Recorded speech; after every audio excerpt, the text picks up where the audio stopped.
Aujourd'hui dans l'épisode, on va parler d'un sujet encore méconnu et qui pourtant nous touche quasiment tous et surtout les jeunes générations, la génération Z et la mienne, la génération des millennials. Ce phénomène, c'est la dysmorphie financière. Vous avez peut-être déjà entendu parler de dysmorphie corporelle, c'est ce trouble qui fait que l'on se voit plus gros ou plus maigre que l'on est réellement, donc on a une appréciation distordue de la réalité, phénomène qui évidemment est exacerbé par la comparaison sociale, que l'on parle du corps ou d'ailleurs de l'argent, puisque la dysmorphie financière, c'est exactement le même phénomène, mais qui concerne votre argent. Alors d'où ça vient ? Comment ça se manifeste? Qui ça touche? Quelles sont les conséquences? Et surtout, comment s'en libérer? Je vous dis tout dans cet épisode. Déjà, pourquoi j'ai eu envie de parler de ce sujet? Je suis récemment tombée sur une vidéo sur YouTube d'une créatrice dont j'aime la façon de traiter des reportages de sujets de société. Elle s'appelle Amy Story, je crois que son vrai prénom c'est Cyrielle, vous pouvez donc la retrouver sur YouTube. Et elle a publié récemment une vidéo intitulée Génération Z, la génération anti-travail qui inquiète. Donc moi j'ai cliqué, j'ai regardé, et il y a un chiffre qui m'a interpellée dans cette vidéo, c'est Amy Story, donc la créatrice, faisait référence à une étude américaine parue en 2024, donc c'est très récent, qui présente ce que chaque génération considère comme étant le revenu minimum pour pouvoir dire qu'on a atteint la réussite financière. Et ce que cette étude décrit, c'est qu'il y a des références qui sont éminemment générationnelles. Et donc, je vais vous donner les chiffres. Donc, les boomers, nés entre 1946 et 1964, pour ma part, ce sont mes parents. Les boomers, ils considèrent que la réussite financière, c'est à partir de 100 000 $, à peu près. Alors oui, c'est en dollars, c'est une étude américaine, mais vous allez voir que ce n'est pas tant les chiffres qui nous intéressent que les écarts. Ensuite, on a la génération X qui, eux, donc c'est 1965-1980, qui, eux, considèrent que ce revenu minimum de succès financier, c'est 212 000 $. Ma génération, les millennials de 1980 à 96, considèrent que c'est 180 000 $. Attention, accrochez-vous bien, la Gen Z, la génération Z, donc de 1997 à 2012, considère que le salaire minimum de la réussite financière, c'est 587 000 $. 587 000 $. C'est-à-dire, ni plus ni moins que 3 fois plus que ma génération, 3 fois plus que la génération d'avant, la génération X, et 6 fois plus que les boomers. Et en fait, c'est ça qui m'a interpellée. C'est pourquoi un tel écart? Et évidemment, je suis persuadée que ça ne s'arrête pas aux frontières des États-Unis et que ce qui est valable pour la génération Z américaine, probablement, on retrouverait une tendance similaire sur la génération Z française si on avait évidemment des chiffres équivalents. Donc, j'ai trouvé ça dingue. Et encore une fois, c'est même pas tant le... Alors, on reviendra sur ces 587, donc on va arrondir à 600 000 $. On reviendra sur ce 600 000 $, mais c'est pas tant le 600 000 $ que le fait que ce soit 3 fois plus que ma génération. Oui, le 600 000 $, il est quand même choquant, parce qu'il faut remettre dans son contexte. Le revenu moyen aux États-Unis, c'est 65 000 $. Le revenu médian, donc qui divise la population en deux, c'est 80 000 $. 50% de la population a moins, 50% de la population a plus. Et le revenu moyen des 10% des Américains les plus riches, c'est 172 000 $. Encore une fois, 172 000 $, on est loin des 600 000 ou des 587 000 que probablement fantasme la génération Z comme étant le palier minimum à atteindre pour considérer qu'on est dans une forme de réussite financière. Donc, hallucinant ces chiffres, c'est ça qui m'a fait réfléchir, c'est ça qui m'a fait me poser des questions. Pourquoi un tel écart? Pourquoi une telle distorsion? Est-ce que ça a une quelconque réalité dans le monde dans lequel on vit? Et c'est ça qui m'a inspiré, évidemment, cet épisode. Le pire dans tout ça, c'est que cette même étude, elle dit aussi qu'une majorité des... non, un nombre important, j'ai plus le chiffre, je pense pas que ça dépasse les 50%, mais je crois que ça dépassait les 40%, je l'ai plus en tête.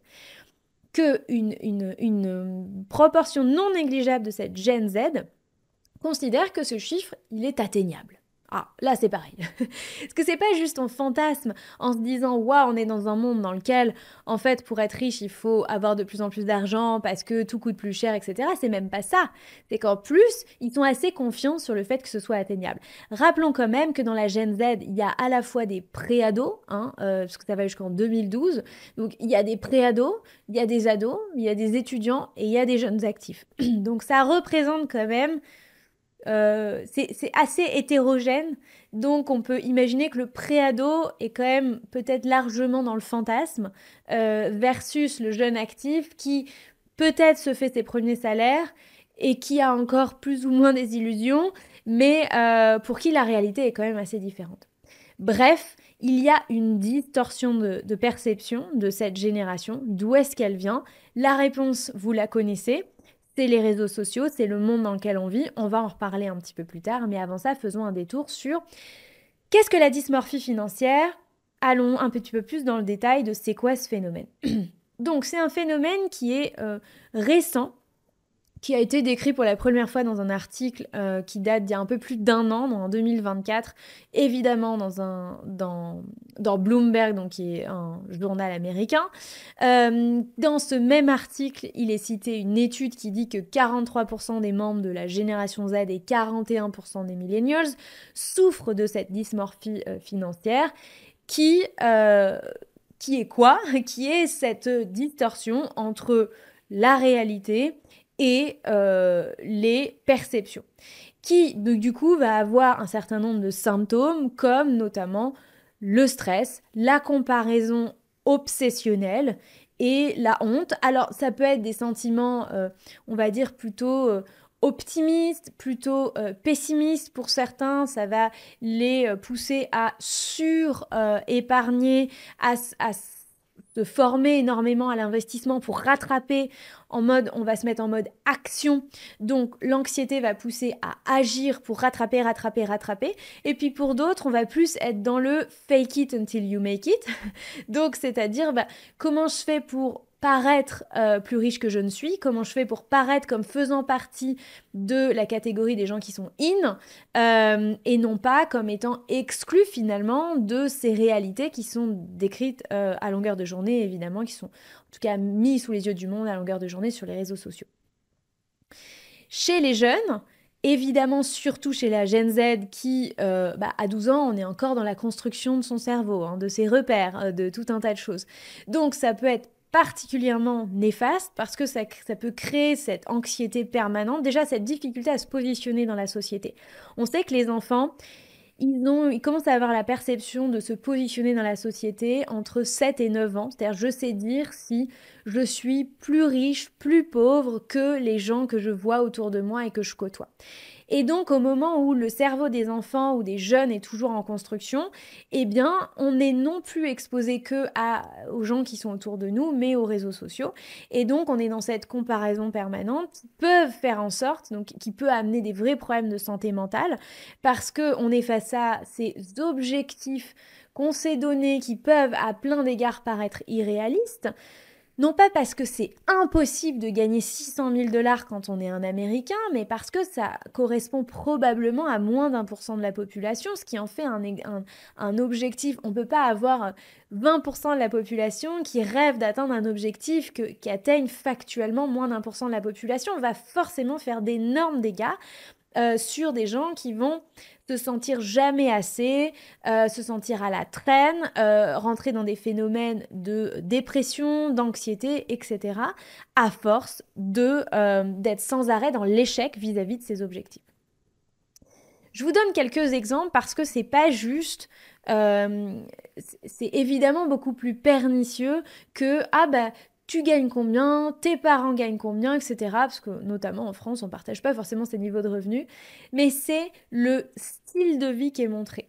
Et honnêtement, c'est pour ça que je dis c'est pas que la génération Z, mais c'est aussi les millennials, parce que moi, pendant très longtemps, j'étais dans ce phénomène de j'avais l'impression que tout le monde autour de moi, sur les réseaux sociaux, et pour le coup, j'étais essentiellement exposée à mes amis et mes connaissances, par exemple au début d'Instagram, et même encore aujourd'hui, je vais assez peu scroller et je j'ai pas trop ces comportements sur les réseaux sociaux, voire pas du tout.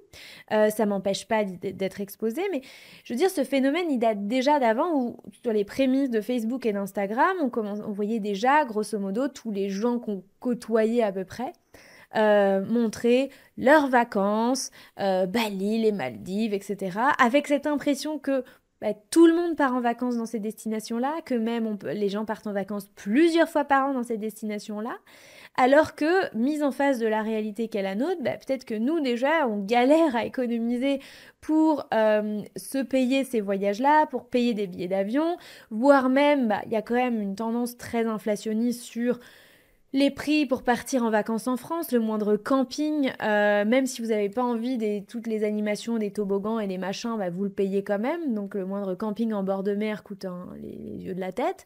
Pour un petit bungalow où vous êtes collés les uns sur les autres et vous avez moins de place que tout le reste de l'année dans votre maison ou dans votre appartement. Bref. Mais en tout cas, il y a vraiment cette distorsion de « Ah oui, non mais j'ai moins d'espace que chez moi en fait ».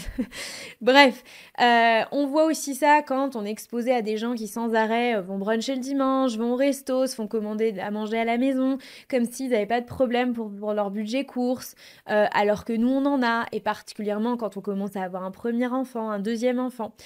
Et phénomène que moi j'observe aussi, c'est que je me suis jamais intéressée tellement à la consommation des femmes pour les produits de luxe, et je sais que ça date pas d'aujourd'hui que les consommatrices de produits de luxe de plus en plus jeunes. Mais effectivement, moi, ça m'étonne toujours quand je vois quelqu'un qui, a priori, si on voit son intitulé de poste et l'entreprise dans laquelle elle travaille, gagne probablement entre, à la louche, 2 et 4 000 euros. Si on tape au milieu, 3 000 euros. Et a les moyens de se payer des sacs à 4 chiffres. Personnellement, il me serait jamais venu à l'idée, quand je gagnais 3 000 euros par mois, de mettre un tiers de mon salaire, même d'un mois en cours, hein, parce que si on le fait pour un sac à main, pour un mois en cours, on va le faire pour d'autres choses. Mais ça me serait jamais venu à l'idée de mettre un tiers de mon salaire dans un sac à main de luxe. Et c'est un tiers de mon salaire, mais c'est probablement 3, 4 à 5 mois d'épargne une fois que j'ai payé toutes mes charges. Bref, ça me serait jamais venu à l'idée. J'ai acheté mon premier sac à main alors, je sais même pas à 4 chiffres, parce que c'était 960 euros, quelque chose comme ça. Bref, je l'ai acheté il y a 3 mois cette année. Donc à 38 ans et à plus d'1 million d'euros de patrimoine net.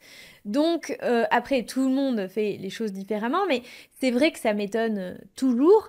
Et évidemment qu'on se pose la question quand on voit tout le monde autour de soi qui a accès à toutes ces possibilités de voyage, de restaurant, tout ce qui est la consommation de quelqu'un qui a un bon train de vie, qui a un bon salaire, qui a de la thune. Et il faut le montrer. On se dit forcément à un moment donné, mais moi je suis nulle ou quoi? Il y a un truc que j'ai pas compris, ou je sais pas. Ils ont une niche fiscale que j'ai pas exploitée. Ils ont réussi à faire une négociation salariale qui est juste impossible dans l'entreprise dans laquelle je suis. Enfin, qu'est-ce qu'ils ont compris que je n'ai pas compris qui leur permet de vivre comme ça? Alors que moi, si j'ai beau refaire 1000 fois les chiffres dans les calculs dans mon Excel, je vois pas comment je peux me payer des sacs à main sans renoncer à mes vacances. Et donc, c'est à force de se poser cette question, on ne peut que se sentir comme une merde de se comparer aux autres. Et encore une fois, le principe de la dysmorphie, c'est que ce n'est pas une question de est-ce que c'est vrai ou non, c'est une question de perception. Donc, on va toujours se comparer à quelqu'un, on est toujours le riche ou le pauvre de quelqu'un, et donc ça touche aussi bien les gens qui gagnent un SMIC que les gens qui gagnent 4, 5, 6, 7 000 euros. Moi, honnêtement, par plein d'aspects, je suis encore victime de la dysmorphie financière parce qu'effectivement, je me compare systématiquement aux gens qui sont plus avancés que moi dans les chemins, qui sont mes inspirations.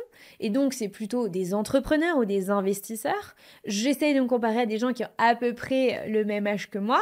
Et donc, je suis toujours dans ce décalage de regarder ceux qui sont beaucoup plus avancés et de me dire « Waouh, t'es encore vachement loin, vachement derrière ». Et j'oublie régulièrement de me dire que je suis déjà non plus dans les mêmes 1% de la population, mais on parle en zéro quelque chose de la population. Ce qui donc doit régulièrement être mis à sa place, mais ça suffit pas au quotidien pour contrebalancer, on en reparlera après. Alors, pourquoi est-ce que c'est un phénomène générationnel? D'abord, remettons les choses à leur place. Le fait que le vécu d'une personne influence son rapport à l'argent et sa perception de la richesse ou de la pauvreté n'est pas en soi un phénomène générationnel. Ça, c'est un fait. Ça concerne tout le monde. Notre vécu influence notre perception des choses et évidemment, notre vécu influence notre perception de l'argent, de ce qu'est la richesse, de ce qu'il faut faire pour être riche, de ce qui est bien, de ce qui n'est pas bien en matière d'argent, etc., etc. Et donc, on peut évidemment citer nos générations. Alors, pour moi, ça va plutôt être mes grands-parents, donc les générations qui ont connu la guerre, par exemple, ou qui ont connu des périodes difficiles pré-guerre, pendant la guerre et un peu post-guerre aussi. Euh, un peu avant nos parents, moi mes parents qui sont des boomers, mais avant ça, qui effectivement ont connu les rationnements, les restrictions, la guerre tout simplement, et donc qui ont un vécu, on dit toujours qu'ils sont dans une mentalité le mot m'échappe, de manque, voilà, scarcity en anglais. Ils sont dans cette mentalité de manque parce qu'ils ont connu ça, et donc forcément, il va y avoir ce truc de, on peut m'enlever mon chez-moi du jour au lendemain. On peut venir me chercher chez moi et me déporter à l'autre bout de l'Europe du jour au lendemain. Je peux être dépossédée de tout du jour au lendemain. Le contexte économique autour de moi fait que je peux tout perdre en termes de stabilité économique et financière du jour au lendemain. Et jusqu'à, évidemment, faire la queue pour pouvoir aller chercher à manger au supermarché pendant des heures, le fameux rationnement. Ça paraît tellement loin pour des générations comme les nôtres. Je veux dire, on a beau avoir vu ça dans les livres d'histoire, ça n'influence pas, ou alors c'est au micron de millimètre de micron que ça peut éventuellement avoir une influence dans notre vie, sauf si éventuellement c'est une mentalité familiale qui ensuite s'est transmise de génération en génération, mais qui de toute façon va venir à un moment donné se confronter à notre propre vécu. Parce que les générations comme la mienne et celle d'après, même si vos parents, grands-parents ont été élevés dans une mentalité de manque, pourquoi pas notamment hériter d'une enfance pauvreté ou guerre, etc. Parce que rappelons qu'il y a aussi, il n'y a pas que les Français qui ont fait la guerre sur le sol français, mais il y a aussi tous les gens qui sont arrivés en France et qui ont connu la guerre dans leur pays, donc c'est aussi beaucoup plus proche temporellement.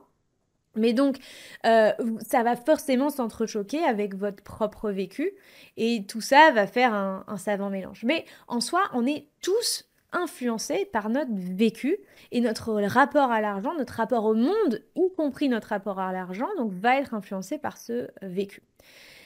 Et donc, ça n'épargne pas la génération des millennials et la génération Z surtout, qui sont vraiment à la croisée d'un monde entre les discours de nos parents et de nos grands-parents. Et c'est pas que les discours, c'est pour ma part de l'éducation que j'ai reçue dans mon enfance.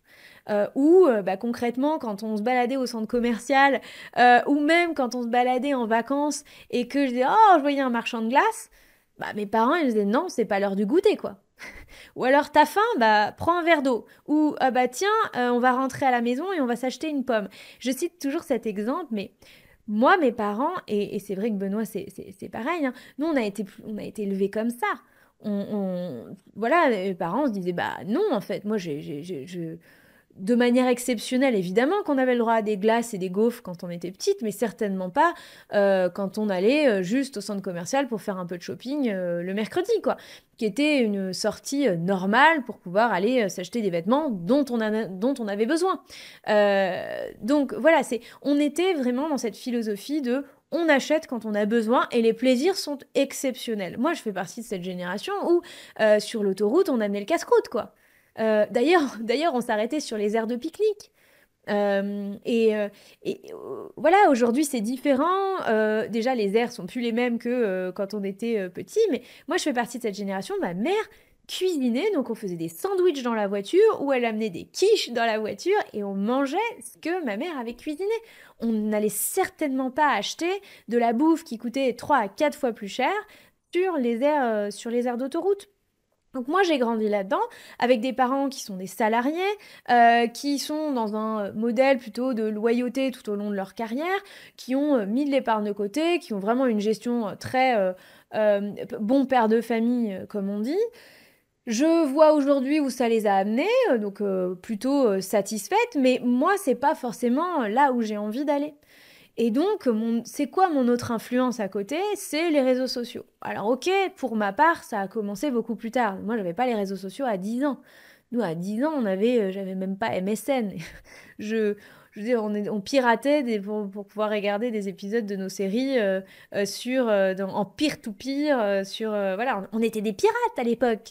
On comptait les SMS de nos téléphones et on comptait les minutes d'Internet. Et tous les millennials, normalement, qui se respectent de ma génération, ont eu un jour une engueulade avec leurs parents parce que la facture de téléphone était trop chère. Et c'était le téléphone fixe à l'époque. Donc moi, je suis plus de cette génération-là. Ça paraîtrait absurde pour une Gen Z aujourd'hui. Tout ce que je viens de dire, les SMS limités, c'est absurde. Mais évidemment, moi, à 38 ans, c'est absurde aussi dans le monde dans lequel je vis. Donc il y a quand même une différence entre les millennials et la génération Z. Ceci dit, nous, les téléphones portables, avec la possibilité de communiquer, MSN, etc., c'est quand même arrivé à un âge, on va dire collège, lycée, pour la plupart des millennials. Donc ça a quand même beaucoup influencé les étapes de notre développement à des âges qui sont importants. On se construit avec les amis, etc., etc. Donc à la fois, je dirais, on a les codes de nos parents, bon, c'est bien, une vie pépère, tranquille, et à la fois, on a les réseaux sociaux. Et aujourd'hui, on voit très bien aussi que... il y a à la fois du bon dans les réseaux sociaux, toute l'éducation financière en ligne, la pédagogie dont je fais partie, mais il y a aussi l'étalage de tout ce qui est possible de faire,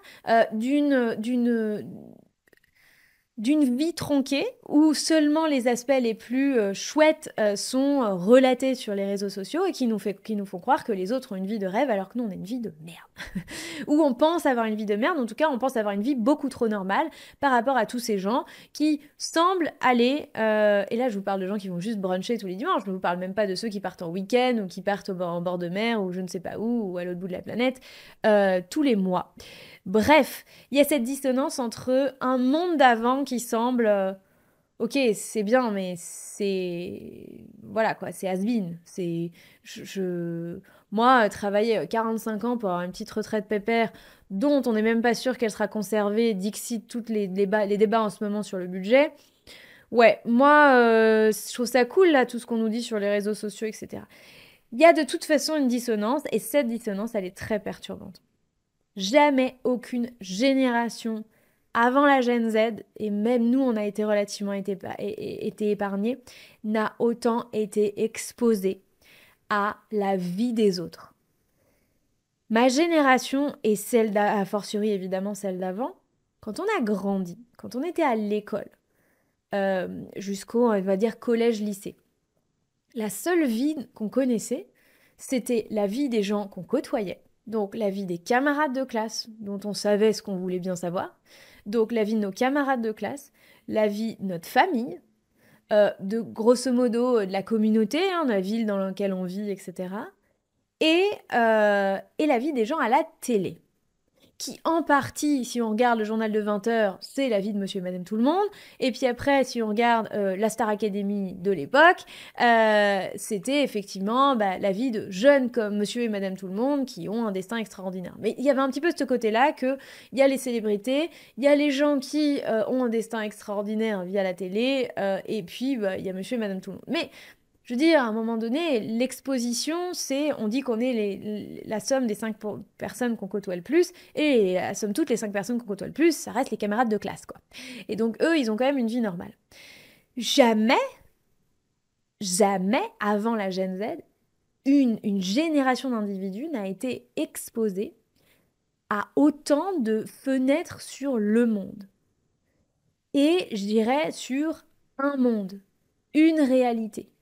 Une réalité qui est en fait, c'est le microcosme sur lequel on a mis une loupe.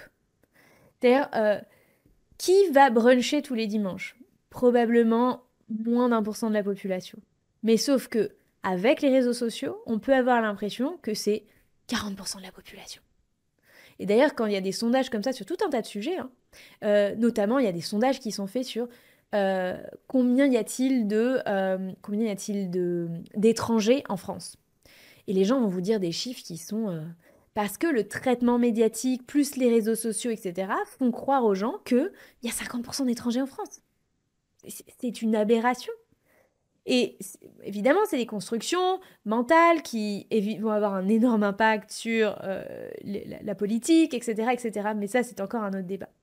Donc, on a toute une génération de gens qui voient combien les autres gagnent, comment les autres dépensent leur argent, ce qu'ils font de leur temps libre, avec des gens qui montrent tout le temps disponible qu'ils ont pour faire plein de choses super chouettes.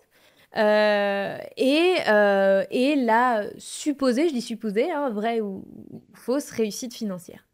Donc c'est une vitrine permanente sur, entre guillemets, ce qui se fait de mieux en gonflant considérablement ce que ça représente dans la société. Et c'est là où la distorsion, elle vient de là.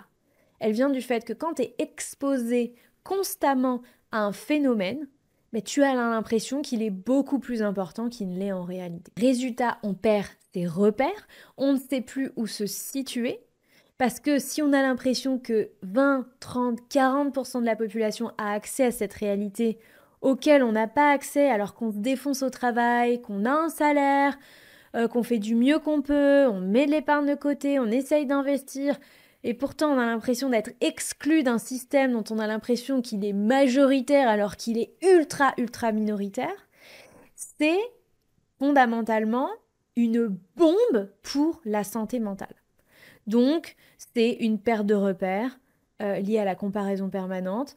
C'est le sentiment permanent qu'on est en retard, qu'on est incompétent, qu'on est nul, qu'on est pauvre. Et ça, c'est dur. Mais là, je vous parle de la dysmorphie financière. Évidemment, j'ai évoqué le sujet de la dysmorphie corporelle, mais on pourrait aussi parler de la dysmorphie parentale, je ne sais pas si le terme existe, mais c'est vrai que les réseaux sociaux nous ont amenés à ce phénomène aussi en tant que parents d'une comparaison permanente, et donc l'impression que les autres réussissent en tant que parents là où nous, on a des difficultés. Je dis pas qu'on échoue forcément, mais là où nous, bah voilà, on a des questionnements, des difficultés, et toujours à se demander est-ce que les autres font mieux que moi. Bref, ce phénomène, il dépasse évidemment la simple sphère financière, mais je pense que c'est aussi important de prendre conscience surtout si vous vous sentez concerné, de à quel point ça peut nous affecter, juste si on parle des aspects financiers. Et puis, il y a aussi ce dernier phénomène qui est intéressant de mentionner, qui me concerne au premier chef, qui est celui de l'hyper-éducation financière. Alors, c'est pas l'hyper-éducation financière parce que moi, je trouve encore qu'on en fait pas assez, mais c'est que les réseaux sociaux, c'est aussi une vitrine pour des discours d'éducation financière. Il y a de tout, il y a des choses extraordinaires, il y a des choses moins bien, voire des choses nazes, mais en tout cas, on a accès à encore plus d'informations, ce qui peut encore plus nous embrouiller d'une certaine manière, et encore plus nous donner l'impression qu'on ne fait pas suffisamment, ou on pourrait faire plus, et ça, c'est le revers de la médaille. Alors, je veux pas non plus envoyer un message en disant, mais... parce qu'on a une perception erronée et parce que souvent ce à quoi on aspire concerne factuellement une minorité de gens aujourd'hui, comme la liberté financière dont je parle matin, midi et soir, ça concerne une ultra-minorité de gens aujourd'hui si on remet dans le contexte de la population globale. Pour autant, mon message n'est pas du tout de dire « Ah bah, comme c'est une minorité de gens, revoyez vos standards à la baisse ». Hein, il ne s'agit pas d'être ambitieux dans la vie, parce que l'ambition, ça va vous amener que de l'anxiété, etc. Revoyez vos ambitions à la baisse, faites comme monsieur et madame tout le monde, au moins, vous ne serez pas emmerdés. Alors, déjà, vous ne serez pas emmerdés, si, puisque vous continuerez à vous comparer aux autres, mais c'est surtout, l'idée, c'est pas de revoir ces standards à la baisse, c'est juste de remettre les choses dans leur contexte. Se rendre compte que là où vous êtes, c'est déjà bien, et que vous avez le droit d'avoir de l'ambition et de vouloir plus, mais pas dans une optique où vous battez systématiquement. Vous êtes dans l'autoflagellation permanente.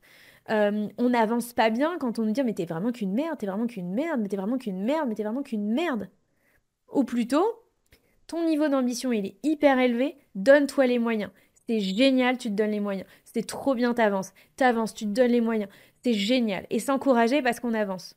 Et il y a l'immense majorité des gens n'ont pas besoin qu'on leur botte les fesses et certainement pas qu'on leur redise tous les jours qu'ils sont nazes pour pouvoir avancer et faire des choses extraordinaires. Ça, c'est vraiment, je trouve, un problème culturel fondamental. Cette croyance qui est très populaire malheureusement, qui pense que on a besoin d'être méchant avec soi-même ou avec les autres pour les pousser à se bouger le cul. Et moi, je pense pas du tout. Bref, comment est-ce qu'on peut détecter la dysmorphie financière ? Pour moi, il y a un peu deux comportements qui vont être qui vont ressortir le plus, qui sont problématiques. Le premier, c'est celui dont j'ai parlé le plus souvent, je vais appeler ça le repli sur soi. Donc c'est par culpabilité, par honte, par anxiété, je me sens nulle globalement, parce que je me sens exclue. Je sens qu'il y a un mouvement, j'ai l'impression que ce mouvement il concerne la majorité et moi je m'en sens exclue, donc je vais me replier sur moi. Et ça, c'est une dynamique très paralysante. Donc, on n'est pas du tout dans une énergie de mouvement, on n'est pas du tout dans une énergie de l'action qui va nous faire dire « Ok, je suis pas là au niveau où je suis pas au niveau où je voudrais être, je vais faire en sorte de l'être. » Ça, c'est une énergie du mouvement. Et le repli sur soi, on n'est pas du tout là-dedans. Donc, on est dans le mal-être silencieux. On est dans les problèmes de santé mentale, on est dans la dépression, on est dans la suranxiété, on est là-dedans. Ou dans la plainte, dans le chouinage, dans le gnangnan. Donc, pas top du tout. L'autre facette de ça, c'est un peu ce que moi je vais appeler le miroir aux alouettes. C'est-à-dire, je vois bien que je vois tout un tas de gens autour de moi qui ont accès à des choses auxquelles j'ai pas l'impression d'avoir accès. Ici, il suffit d'y avoir accès pour que je me sente mieux, je vais faire en sorte d'y avoir accès. Je vais donc consommer ce que les gens consomment autour de moi qui me fait me sentir bien quand je les regarde. Donc je vais consommer la même chose. Comme ça, je vais avoir le sentiment de faire partie de ce fameux groupe. J'ai l'impression que c'est un groupe majoritaire, plein de gens en font partie et moi je vais en faire partie aussi. Donc je vais m'acheter ces sacs à main qui sont trop chers pour mon portefeuille. Je vais partir en vacances dans des destinations qui ne sont pas à portée de main. Je vais arrêter d'épargner parce que je ne veux plus épargner. Moi, il faut que je dépense parce que j'ai un train de vie à maintenir, etc., etc. Donc les beaux restos, les beaux hôtels, les belles vacances, les belles voitures. Bref, l'idée c'est que je veux avoir l'impression d'être dans le game. Autrement, je me sens exclue ou en retard. Et comme j'ai l'impression que c'est pas un phénomène minoritaire, mais que c'est un phénomène majoritaire, je veux en faire partie, évidemment. Donc là, ça va induire des comportements financiers qui peuvent être un peu dangereux. C'est que cette comparaison sociale, elle nous pousse pas à nous dire, ok, eux ils ont accès à ça, moi j'y ai pas accès, comment je fais ? Comment je crée les conditions matérielles pour pouvoir y avoir accès et me sentir bien ? Il y a un espèce de raccourci, c'est non mais moi je veux ma best life et je la veux now. Donc j'y passe toutes mes économies, j'y passe tous mes salaires, voire même je m'endette pour telle ou telle raison. Je veux un mariage de rêve, j'ai pas les moyens de me le payer, c'est pas grave, je vais emprunter à la banque. Et donc, j'alimente une illusion de train de vie qui me donne le sentiment d'appartenir et ça me soulage. Et ça m'empêche de ressentir ce sentiment qui est très problématique chez la plupart des gens, qui est cette honte, cette culpabilité permanente que je n'arrive pas à accepter et avec laquelle ma maturité émotionnelle ne me permet pas de résoudre le truc, quoi. Les deux comportements que je viens de décrire, donc le repli sur toi ou le miroir aux alouettes, enfin la course en avant, c'est évidemment des comportements extrêmes. Au milieu, on a toute une palette de gens qui essayent de faire au mieux. Pour réconcilier des objectifs, le sentiment d'appartenance avec une réalité qui est la leur. Et à ce titre-là, évidemment, moi je fais partie de ce milieu de gens qui ressentent aussi cette comparaison. Moi, ça se manifeste dans ma difficulté à célébrer mes réussites. C'est-à-dire que je suis souvent en train de regarder sur l'après, de l'après, de l'après, les gens qui sont déjà au-dessus, à me comparer à des niveaux que je n'ai pas encore atteints, avec cette difficulté à me réjouir des niveaux que j'ai déjà atteints, à regarder en arrière et voir où j'étais il y a encore quelques années. Je pense parce que fondamentalement, en fait, j'étais heureuse il y a 1 an, j'étais heureuse il y a 2 ans, j'étais heureuse il y a 3 ans, j'étais heureuse il y a 4 ans, j'étais heureuse il y a 5 ans, en fait.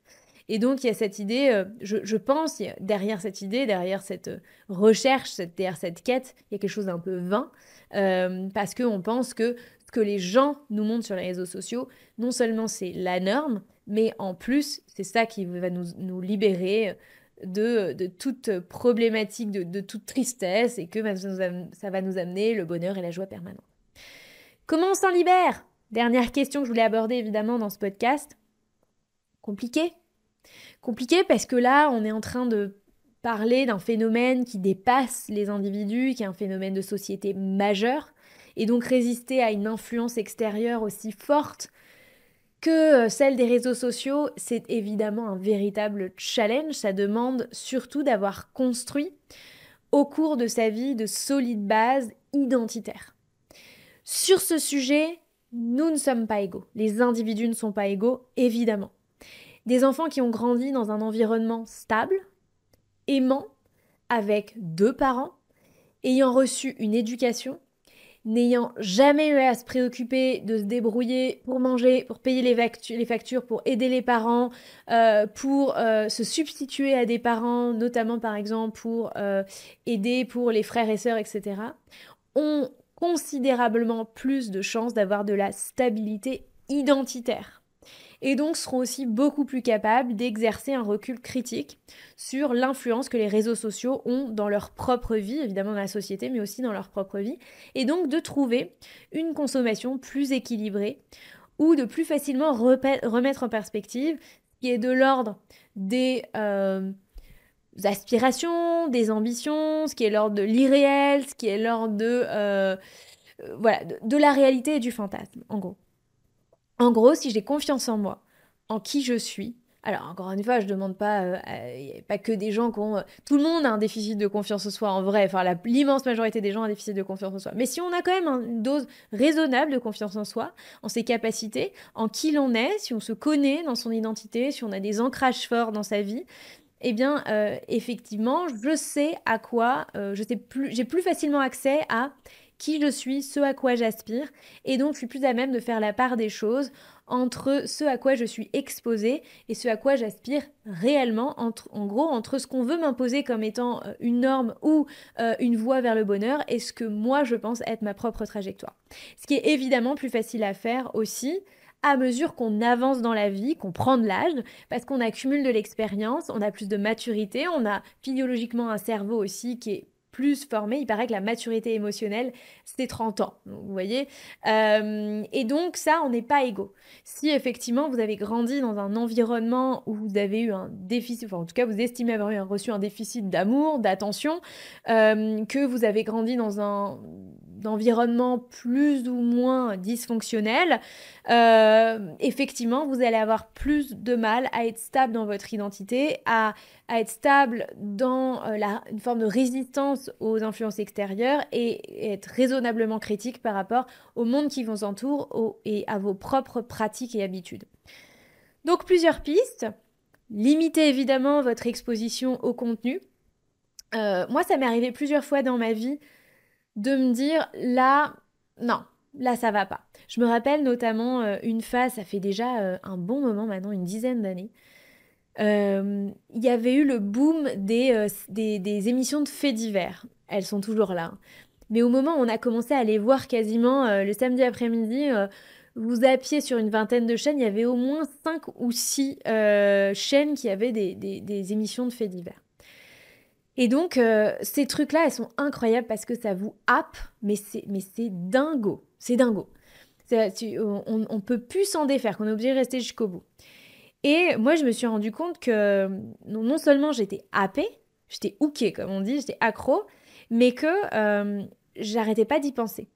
C'est-à-dire que me restait après ça un sentiment diffus, un peu comme ces films qui vous marquent, quoi. Ouais, vous allez y penser pendant des jours. Et donc, pendant des jours, je repensais à ça. Quand vous repensez à des histoires qui sont des meurtres, des viols, de l'inceste, des massacres familiaux, à un moment donné, ça peut pas vous mettre dans des bonnes dispositions. Et je me rappelle au bout de quelques semaines où c'est pas possible, enfin, il faut te sortir de là. Et depuis, je ne regarde plus d'émissions de faits divers. ça m'arrive de tomber sur des trucs. Il y a pas longtemps sur Netflix, il y avait le documentaire sur Bertrand Cantat. Donc je fais des petites exceptions, voilà, quand c'est des documentaires, des choses produites différemment, mais je veux m'éloigner un maximum de ces trucs-là parce que je sais que j'ai une tendance à me faire happer par ces contenus qui sont éminemment des contenus négatifs. J'ai le même phénomène des fois avec l'actualité, quand je me surexpose à de l'actualité qui est anxiogène. Là, avec l'arrivée de Trump au pouvoir, je pense que je suis pas loin d'un nouveau phénomène de saturation entre sa prise en main, je mets des énormes guillemets, du conflit entre la Russie et l'Ukraine, toutes ces déclarations sur le Groenland, le machin, le bidule, et sa dernière sortie en date sur les tarifs douaniers. Enfin, c'est de la déstabilisation collective et individuelle de haut vol. Et voilà, donc j'ai tendance à prendre mes distances avec ces choses-là. Et puis, pour les besoins de mon activité, je le faisais pas avant, mais je me suis mis à scroller pour regarder les tendances et ce que font les autres créateurs de contenu, ce que je ne faisais absolument pas avant. Et je comprenais pas les gens qui pouvaient enchaîner des vidéos et des vidéos pendant des minutes, des dizaines de minutes, des heures sur YouTube, sur Instagram, etc. Maintenant, je comprends. Maintenant, je comprends, quand on a mis le doigt dedans, c'est compliqué. Et donc, je pense qu'il faut de temps en temps revenir. Est-ce que vous avez la force de le faire de manière permanente? Je sais pas. Mais en tout cas, le faire voilà, ponctuellement, vous évidemment, censurer pour ne pas être exposé à ces contenus-là. Il y a des études qui ont été faites, c'est intéressant, de gens à qui on m'a... alors, je crois qu'il y avait plusieurs variantes, mais à qui ont accepté volontairement de faire une détox des réseaux sociaux pendant X jours. Ensuite, on mesure les bienfaits de l'expérience, bienfaits ou pas bienfaits, hein, mais on mesure l'impact de cette expérience. Et la plupart des gens, on leur dit, mais qu'est-ce que ça vous a apporté? L'immense majorité d'entre eux décrivent que c'était une expérience extrêmement positive, qu'ils ont retrouvé de la concentration, du focus, du plaisir à être avec d'autres gens, plus d'interactions sociales, etc. Donc, des choses qui sont essentielles à l'être humain. Aussi, une meilleure santé mentale, une meilleure appréciation d'eux-mêmes, tout ce genre de choses. Et à la fin de l'expérience, on leur rend leur téléphone et on leur dit est-ce que vous seriez prêt à prolonger l'expérience? L'immense majorité d'entre eux dit non. On veut récupérer notre téléphone. Et c'est dingo. Tu vois, l'addiction, elle est à un niveau qui nous dépasse malheureusement. Donc, juste déjà, à défaut de supprimer, réguler les réseaux sociaux. Ensuite, redéfinissez vos propres indicateurs de richesse. Et là, j'en reviens à l'ancrage identitaire. C'est quoi votre richesse? Soyez très très au clair sur ce qui est votre richesse et ce qui est la richesse des autres. Je dirais que quand on a peu d'argent, comme c'était encore notre cas il y a quelques années, on fantasme un petit peu tout ce qu'on pourrait faire avec de l'argent. Et plus on en a, et puis on fait des expériences, puis on achète des choses, et puis en fait on se rend compte que y a plein de choses qu'on pourrait faire avec notre argent qui nous amènent fondamentalement pas énormément plus de bonheur ou de plaisir, et que ça nous aide aussi à faire le tri sur ce qui est important pour nous et c'est quoi la vraie richesse. Et ça, c'est vrai que plus on a d'argent et plus c'est facile, je trouve, de faire le tri entre la richesse des autres. Moi, les belles bagnoles, j'en ai rien à faire. Bon, ça, je vous avoue que je le sais depuis longtemps. Même, par exemple, la richesse où on voyage tout le temps. J'avoue que moi, j'ai plus d'importance pour moi de vivre dans un pays où je me sens vraiment bien et de pouvoir avoir un magnifique lieu de vie que de voyager régulièrement. C'est vrai que le voyage, encore une fois, je pense que c'est un marqueur de richesse qui est important pour beaucoup de gens, mais je me suis rendu compte que ça l'était pas tellement pour moi. De la même manière que manger dans des bons restos et tout, c'est pas un truc de ouf pour moi, quoi. J'aime bien le faire de temps en temps, mais c'est pas ça qui va m'apporter le plus de valeur. Par contre, mon lieu de vie ou mon lieu de séjour de manière générale, donc là on s'apprête, on prépare notre retour en France pour l'été, on va aller en vacances à la montagne, on va aller en vacances à la mer. Clairement, le lieu de vacances, c'est ultra important. Donc je suis prêt à mettre beaucoup d'argent dans le lieu de vacances et sur place, bon voilà, nous des petites salades à la maison, c'est très bien en fait. Mais c'est même pas une question de budget, c'est juste que la plupart du temps, ça nous fait beaucoup plus plaisir de nous faire un barbecue avec des tomates et une petite salade de pâtes que en fait d'aller manger à la brasserie du coin ou au restaurant sympa du coin en fait. Donc voilà, c'est important d'avoir vraiment conscience de quelles sont les expériences de vie qui vous apportent vraiment quelque chose, qui sont importantes pour vous. Ensuite, entourez-vous de personnes qui vous poussent vers le haut dans leur relation à l'argent, qui est une relation de l'argent saine, qui est inspirante et qui vous pousse pas dans un cercle vicieux. Voilà, donc parler d'argent, euh, trouver des gens avec qui c'est pas tabou pour pouvoir en parler. Parce que aussi, pour tous ceux qui sont dans l'anxiété et la honte, c'est un super antidote de trouver des gens pour qui ça n'est pas un complexe de parler d'argent. Ça libère énormément. Et enfin, dernier conseil, cultivez la gratitude. Prenez le temps régulièrement de noter où est-ce que vous en êtes, ce que vous avez accompli. Moi, j'aime bien le faire avec des photos. J'aime bien re-regarder mes photos sur mon téléphone. Année après année, vous dire, oh là là, on était là, on vivait là, on faisait ça. Toujours avec une douce nostalgie parce qu'on a été très très heureux.